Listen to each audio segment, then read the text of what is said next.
Madame, Monsieur, bonsoir. Bienvenue à cet épisode de Questions d'actu spécial APSACO, la conférence annuelle sur la paix et la sécurité en Afrique organisée par le Policy Center for the New South. Alors, pour le thème de cette 9e édition qui s'est tenue le 19 et 20 juin, il faut retenir cette thématique importante, celle de l'Afrique face aux incertitudes mondiales.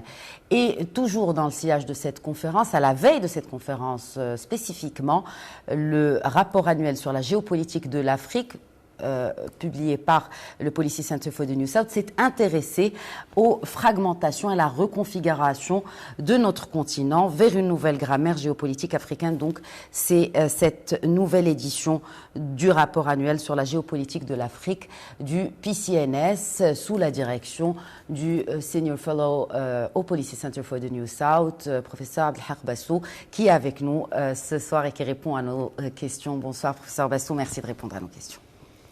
Merci de me recevoir.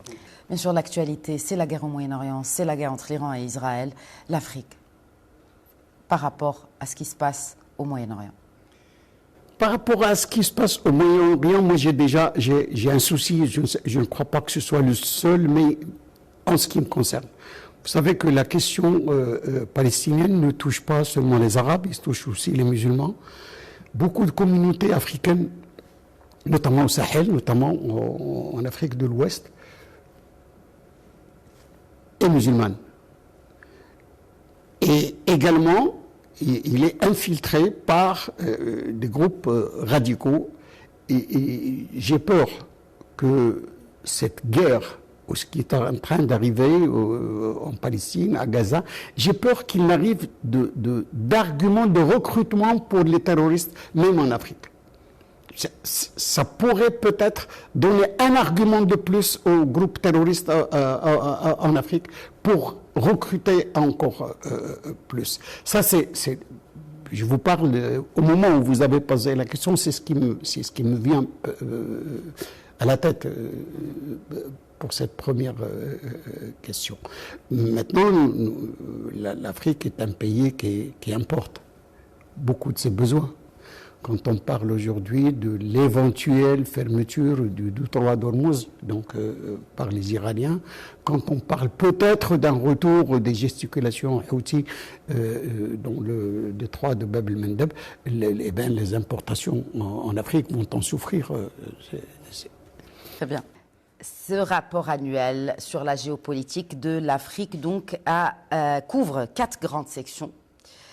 La première est celle des dynamiques électorales. On le sait, l'année 2024 a été une année électorale par excellence, à savoir dans le monde déjà, mais aussi en Afrique. Qu'est-ce qu'on peut retenir de ces élections qui se sont tenues sur le sol africain et quel impact sur cette géopolitique de notre continent ? D'abord, merci donc de me recevoir et de me donner l'occasion de mettre un peu l'éclairage sur ce rapport qui est, comme vous l'avez bien souligné, annuel. Et donc nous sommes à la 8e édition de ce rapport. Peut-être un mot pour le situer historiquement. Donc l'idée du rapport est née en 2017, vous savez, 2017, c'est l'année où le Maroc donc, est retourné au sein de l'Union africaine. Et à partir de ce moment-là, c'est-à-dire le Policy Center avait pensé donc, à produire, si vous voulez, un document. Et ce document devrait donner la parole aux Africains pour relater au monde eux-mêmes, par eux-mêmes, ce qu'ils pensent de la géopolitique dans leur continent. Ça, donc, c'était pour un peu situer l'historique. Peut-être un autre point à situer, vous avez parlé d'APSACO et du rapport géopolitique, et là, il est peut-être judicieux de souligner une chose, c'est que Policy Center, nous avons, si vous voulez, trois événements. Donc l'événement phare qui est Atlantic Dialogue, qui se fait en décembre, il est accompagné si vous voulez, d'un document qui sort, d'un ouvrage qui est Atlantic Current. Nous avons APSACO qui est tout le temps accompagné du rapport géopolitique.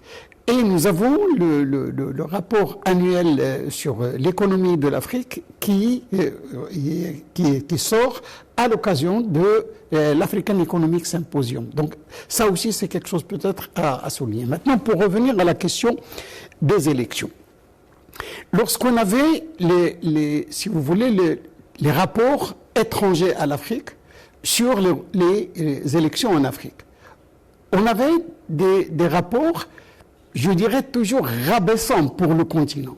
Quelles que soient les conditions dans lesquelles se passent ces élections, nous allons vous dire, les étrangers à l'Afrique disent que c'est toujours en deçà de ce qui est demandé, donc on focalise, on fait un focus sur les aspects négatifs de ces...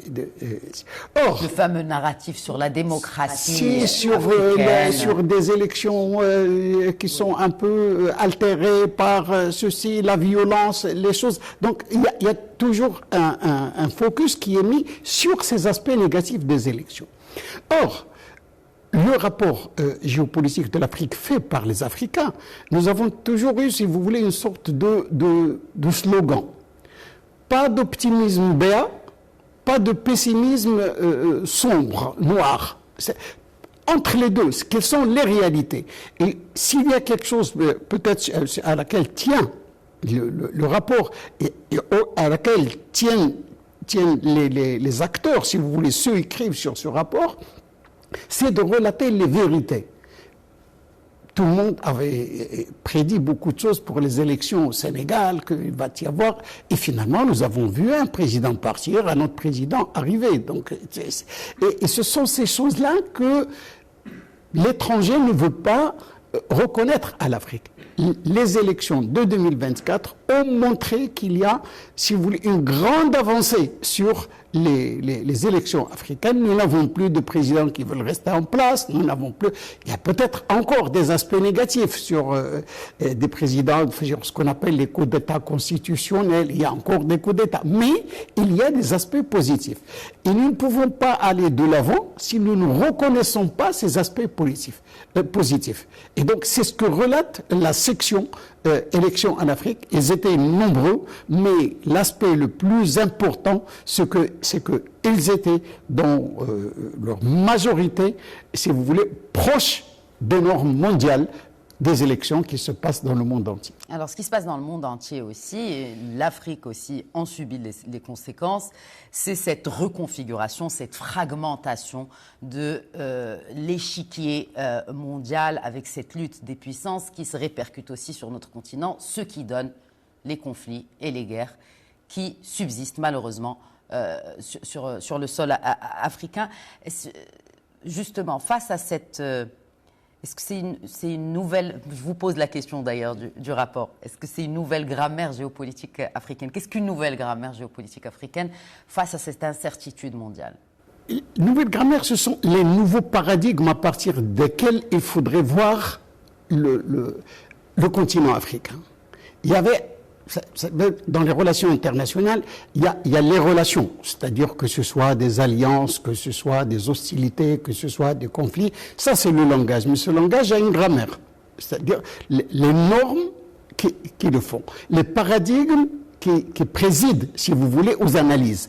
Et ça change maintenant en Afrique, cela doit changer. La première des choses, pour ceux qui vont lire les articles, les différentes analyses qu'il y a, c'est que l'analyste africain, le politicien africain commence à avoir plus tendance à chercher dans les raisons, dans les racines de la conflictualité, dans les éléments conflictogènes.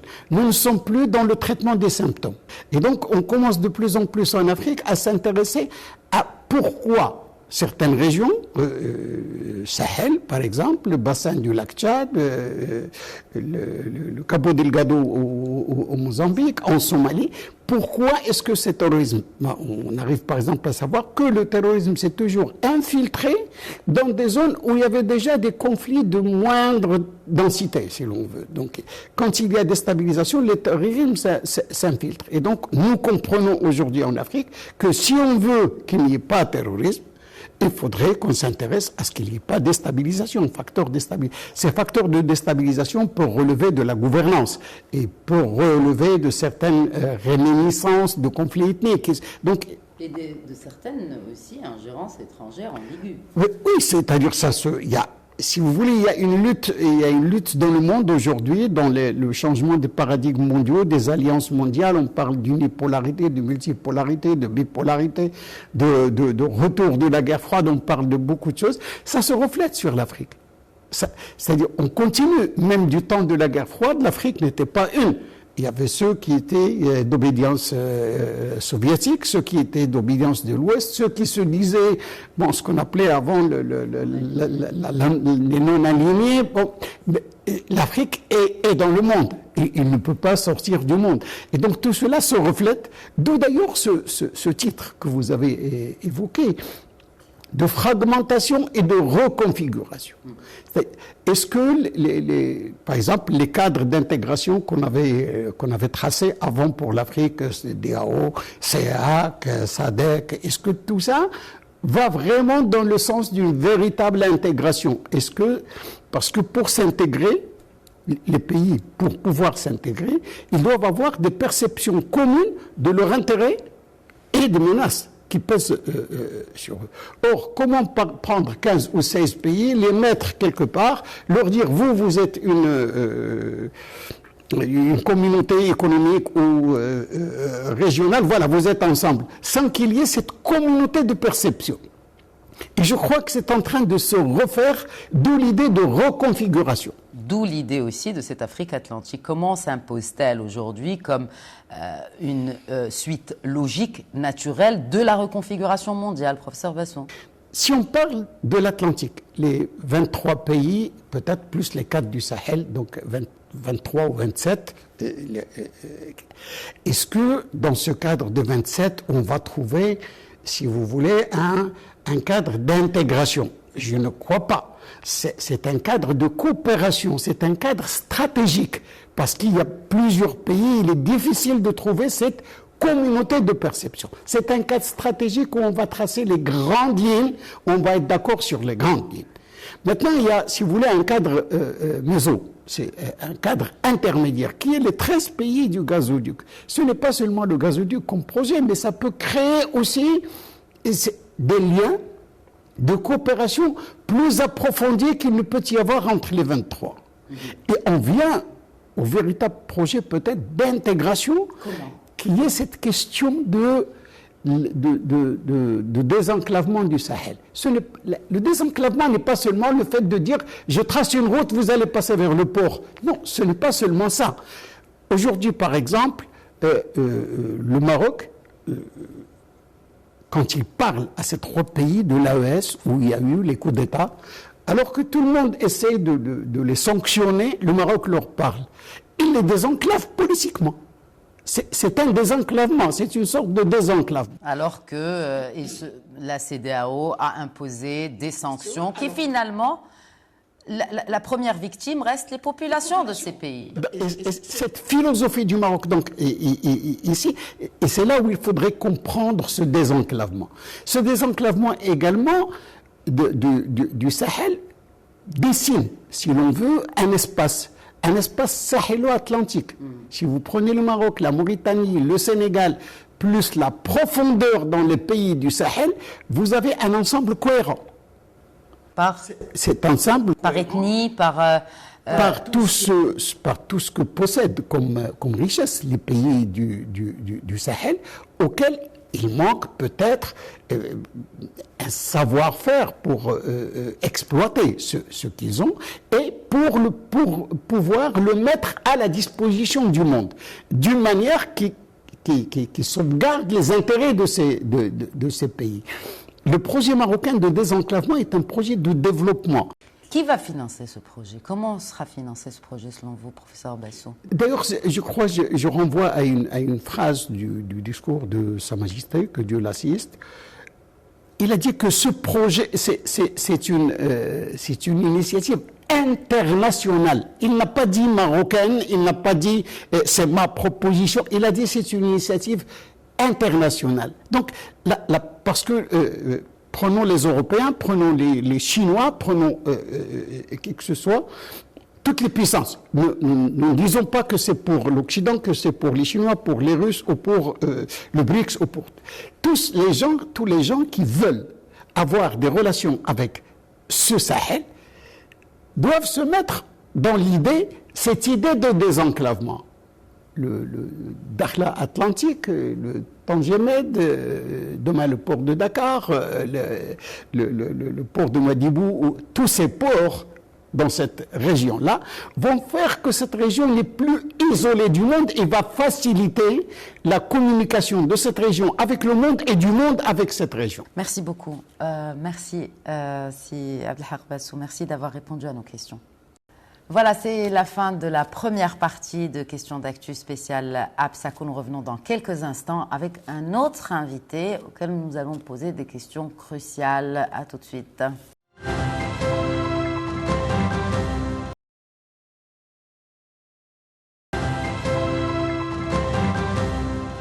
Bienvenue à ceux qui nous rejoignent. Vous regardez Questions d'actu spéciale Absako, la conférence annuelle sur la paix et la sécurité en Afrique organisée les 19 et 20 juin par le Policy Center for the New South. À présent, avec mon invité, et d'ailleurs, c'est une conférence qui réunit les décideurs politiques avec les acteurs de la société civile ainsi que d'autres acteurs de différents horizons pour discuter des enjeux cruciaux pour notre continent. J'ai le plaisir d'accueillir le président des relations internationales du parti politique sud-africain Build One South Africa, dont il est aussi le chef de party officer, Stevens Mokalapa. Bonsoir et merci d'être parmi nous aujourd'hui. Bonsoir Khadija, bonsoir à tous et merci pour cette invitation. Stevens, vous avez occupé plusieurs fonctions, notamment celle de ministre de l'opposition parlementaire, en charge des affaires étrangères de la République d'Afrique du Sud, membre du Parlement, de conseiller dans la ville de Soigny, ainsi que de maire exécutif de cette même ville. De plus, vous avez présidé l'Africa Liberal Network, supervisant les partis politiques de 30 pays africains. Il s'agit d'un programme de grande envergure. En outre, la semaine dernière, le Parti sud-africain MK a exprimé un soutien clair et sans ambiguïté à la souveraineté du Maroc sur ses provinces du Sud en proposant une réinterprétation de la question dans le cadre d'une approche panafricaine axée sur l'unité, la stabilité et le développement. Pouvez-vous nous expliquer ce que c'est le BOSA, le Build One South Africa Party, et quelle est la position de ce parti concernant ce différend régional nord-africain?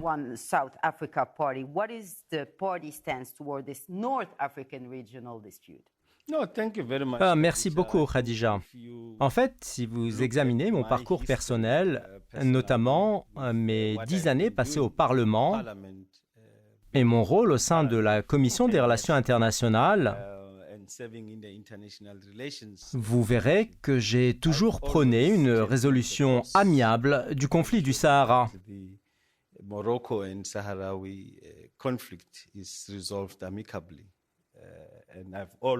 J'ai toujours soutenu l'idée que nous devions soutenir toute initiative visant à mettre fin à ce conflit.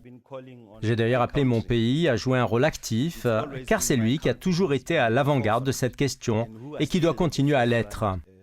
Quant au parti que je représente aujourd'hui, le Build One South Africa Party, le BOSA, nous soutenons pleinement l'initiative d'autonomie présentée par le Maroc, qui a été ratifiée par l'Union africaine et les Nations unies.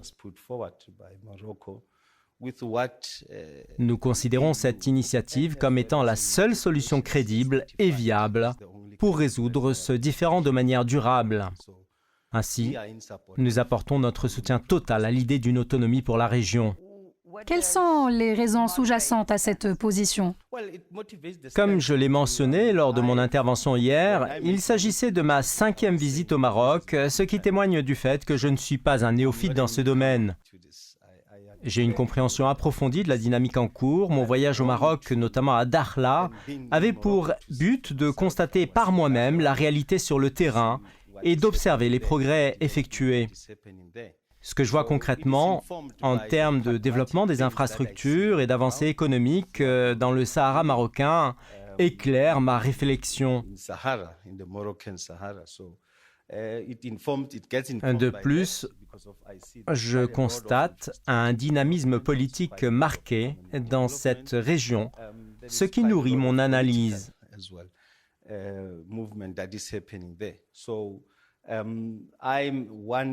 Étant un fervent partisan du multilatéralisme et des institutions internationales, je considère que le soutien apporté par l'Union africaine et les Nations unies en tant qu'acteurs internationaux à cette option viable doit être respecté. Nous devons tous nous engager à défendre cette voie en œuvrant pour l'harmonie, la paix, le progrès et le développement au sein de notre communauté internationale. Nous observons ainsi un phénomène où le développement économique et la croissance se heurtent aux idéologies héritées du passé. Comment percevez-vous cette dynamique? De tels enjeux persistent encore dans nos pays, sur notre continent. Comment analysez-vous cette équation et quels sont selon vous les moyens de surmonter ces idéologies pour favoriser un progrès économique tangible, bénéfique pour nos populations? Khadija, je vous dirais à présent qu'en tant qu'Africains, il est impératif que nous allions au-delà des considérations idéologiques. Aujourd'hui, est-ce que cela reflète véritablement les réalités du paysage politique sud-africain? L'Afrique du Sud demeure-t-elle encore ancrée dans une idéologie particulière? Si tel est le cas, quelles en sont les raisons? Je ne souhaite pas parler au nom du parti au pouvoir, mais il est évident que si l'on analyse le paysage politique sud-africain, le parti au pouvoir, le Congrès national africain, demeure encore largement influencé par un alignement idéologique du passé. Cependant, du point de vue de la population en général, nous nous concentrons avant tout sur l'intérêt économique. Il convient de souligner que malgré l'attachement idéologique du parti au pouvoir, il existe de nombreux intérêts économiques bilatéraux entre le Maroc et l'Afrique du Sud. Le monde a en effet évolué au-delà des idéologies. Khadija, il s'agit désormais de servir les intérêts nationaux. Et quels sont ces intérêts? Ils se résument tout d'abord au développement économique et à la prospérité. Le Maroc et l'Afrique du Sud figurent parmi les 5 premières économies du continent africain et sont également des contributeurs majeurs à l'architecture de la paix et de la sécurité en Afrique. Il est donc dans l'intérêt des deux pays de renforcer leurs relations. Ensemble, nous pouvons accomplir bien davantage que si nous demeurons séparés en raison de différences idéologiques héritées du passé. Le monde a dépassé cette étape et je pense qu'en Afrique du Sud, nous ne devrions pas adopter une vision globale figée. Le Congrès national africain, à travers ses engagements pour la liberté économique et ses liens avec le parti MK en tant qu'opposition officielle, incarne un point de départ important.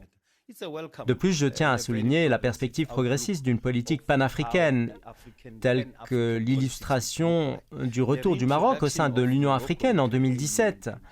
Et je voudrais rendre hommage à la vision de Sa Majesté le roi Mohamed VI, qui a joué un rôle décisif dans cette réintégration. Le Maroc, je l'ai toujours dit, est plus fort et plus influent au sein de l'Union africaine et son rôle dans l'organisation est remarquable. Depuis son retour, le Maroc a accompli de grandes choses. En revanche, il est regrettable de dépeindre l'Afrique du Sud comme étant anti-Maroc, car seul le parti au pouvoir semble encore pris au piège de ce passé idéologique. Nous reconnaissons tous la valeur du Maroc, nous apprécions son secteur touristique, notamment à Marrakech, sa diplomatie sportive, dont l'un de nos entraîneurs a fait l'expérience à Casablanca, ainsi que sa diplomatie culturelle et économique. Le potentiel de coopération entre nos deux pays est considérable et il serait plus productif de nous concentrer sur ces domaines plutôt que de rester prisonniers des idéologies du passé. En conclusion de cet échange, je dirais que cette interview touche à sa fin. Merci une nouvelle fois, Stephen Mogalapa, d'avoir pris le temps de répondre à nos questions sur Médien TV. Vous êtes toujours le bienvenu. Lors de votre 6e visite au Maroc, nous aurons peut-être l'occasion de poursuivre notre discussion et d'explorer ensemble les moyens de faire évoluer les relations bilatérales entre le Maroc et l'Afrique du Sud. D'ici là, nous pourrions également envisager des projets futurs à développer ensemble. Je tiens à dire sans aucun doute que mon souhait est que mon pays surmonte les tensions idéologiques du passé et se concentre sur la réalité actuelle. En fait, nous appartenons au même bloc, au même continent. Et c'est dans cet esprit que j'agis depuis mes débuts au Parlement. Depuis 15 ans, j'ai défendu cette cause et il est réjouissant de voir d'autres acteurs tels que le MK Party s'engager dans cette dynamique. C'est un excellent début, d'autant plus que son président, ancien président de l'Afrique du Sud, a joué un rôle déterminant en rénovant l'ambassade avant de quitter son poste, signalant ainsi un début d'amélioration de nos relations. Il est particulièrement encourageant de constater que cet ancien président, à la tête de son propre parti, Jacob Zuma, a su évoluer, s'éloignant de sa position précédente pour adopter une nouvelle approche en phase avec la réalité actuelle. Cette position est celle que nous devons affronter ensemble. Si l'on prend en compte l'intérêt national et le principe fondamental de la politique étrangère qui affirme qu'il n'existe pas d'amis ou d'ennemis permanents, mais seulement des intérêts permanents, il est évident que ce principe doit prévaloir. Il convient alors de privilégier ce qui est le mieux pour les deux pays, en dépassant toutes les divergences idéologiques qui pourraient encore subsister. Merci encore d'avoir répondu à nos questions. Merci Khadija. Voilà, c'est la fin de cet épisode spécial de Questions d'actu à l'occasion de la 9e édition de l'APSACO, de la conférence annuelle sur la paix et la sécurité en Afrique, organisée par le think tank marocain Policy Center for the New South, organisée ici à Rabat les 19 et 20 juin. Donc, merci de nous avoir suivis. Très bonne soirée à tous.